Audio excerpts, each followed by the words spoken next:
A gente ouve toda hora para evitar alimentos ultraprocessados, né?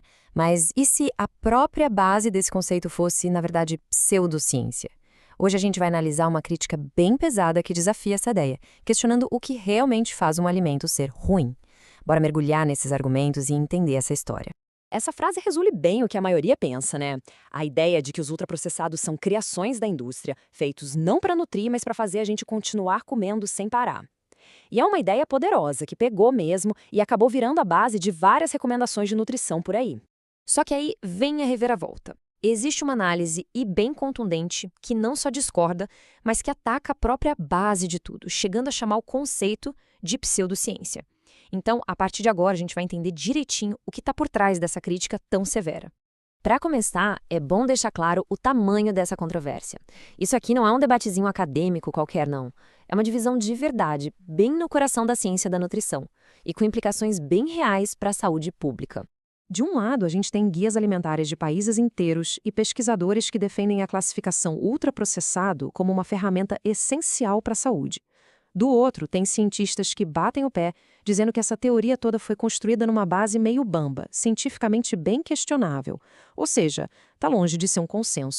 E o ponto central de toda essa briga, segundo essa crítica que a gente está vendo, está numa coisa que parecia ser simples, a própria definição. Afinal, o que é de fato um alimento ultraprocessado? É bem aqui que o contra-argumento começa a ganhar força. Então, a definição mais conhecida, criada pelo pesquisador brasileiro Carlos Monteiro e sua equipe, não foca tanto nas calorias ou nutrientes do alimento final, sabe? O foco é no nível de processamento e de onde vêm os componentes. A ideia central é que são basicamente fórmulas da indústria que pegam partes isoladas de alimentos, tipo gorduras e amidos, e misturam com aditivos para criar o produto final. E aqui a gente chega nos componentes que estão no centro da polêmica. A teoria classifica gordura, açúcar, amido e proteínas como ingredientes isolados. Já os aditivos, como corantes e flavorizantes, recebem um apelido de cosméticos, ou seja, seriam substâncias que servem só para deixar o produto mais atraente, sem função nutricional. É justamente nessa classificação que a crítica vai bater mais forte. Ok, vamos então para o primeiro grande argumento dessa crítica. E ele ataca a definição no seu nível mais fundamental, o da bioquímica, que é a ciência que estuda basicamente os processos químicos dentro dos seres vivos. Olha, essa é uma acusação pesadíssima e bem direta. No mundo acadêmico, isso é quase uma bomba.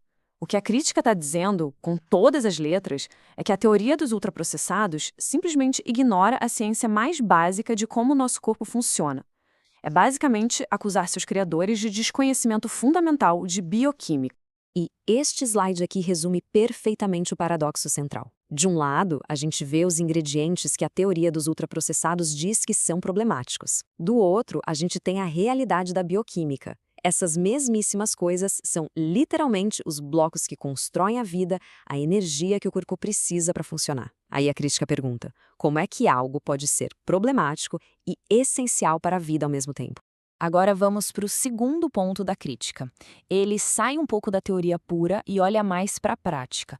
A ideia aqui é apontar o que seriam contradições bem grandes no discurso dos próprios defensores do conceito de ultraprocessados. A pergunta que essa crítica levanta é a seguinte: será que existe uma inconsistência na hora de aplicar a regra? Ou seja, por que alguns produtos superprocessados são vistos como vilões, enquanto outros com características bem parecidas são aceitos ou até promovidos? Vamos dar uma olhada em dois exemplos que o texto usa para ilustrar esse ponto. O primeiro exemplo é um velho conhecido, principalmente de quem frequenta a academia, o whey protein. E é aqui que a crítica aponta a tal da contradição. Ela descreve o whey protein usando a própria régua dos ultraprocessados. É um ingrediente isolado, a proteína do soro do leite, que é desidratada e misturada com aditivos sintéticos. A pergunta que fica no ar é: se o problema é o processo, por que o whey protein, que se encaixa direitinho na definição, muitas vezes escapa da crítica? O segundo exemplo mergulha no mundo dos aditivos com aqueles nomes que às vezes assustam um pouco na embalagem. O alvo aqui é um conservante que frequentemente é pintado como vilão, o tal do citrato de sódio. O argumento da crítica aqui é que o medo desse aditivo vem de uma coisa que podemos chamar de quimiofobia, aquele receio de nomes químicos complicados. A análise aponta que o citrato de sódio, na verdade, é só o sal do ácido cítrico, a mesmíssima substância que dá o sabor azedo para a laranja e para o limão. A crítica sugere que o que se condena é um nome, e não a substância, que é quimicamente muito próxima de algo que a gente consome naturalmente. Bom, depois de passar pelos argumentos da bioquímica e por essas supostas contradições, a análise chega na sua conclusão. E não é só um resumo, não. É um apelo bem forte sobre qual deveria ser o verdadeiro papel da ciência na nutrição. Essa é a declaração final da fonte que a gente analisou e ela é, assim, bem direta ao ponto. A acusação é de que a narrativa anti-ultraprocessados estaria mais para uma polêmica alarmista do que para a ciência rigorosa, explorando o desconhecimento técnico do público.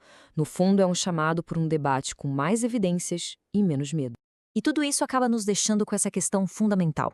A classificação de ultraprocessados é uma ferramenta de saúde pública vital ou uma simplificação que pode gerar mais medo do que compreensão? Depois de analisar essa crítica, a linha que separa a teoria científica da polêmica pública parece mais fina do que a gente imaginava. A grande lição é que, mesmo nos conceitos mais populares da nutrição, existem debates científicos profundos e complexos. E esta discussão, certamente, está longe de terminar.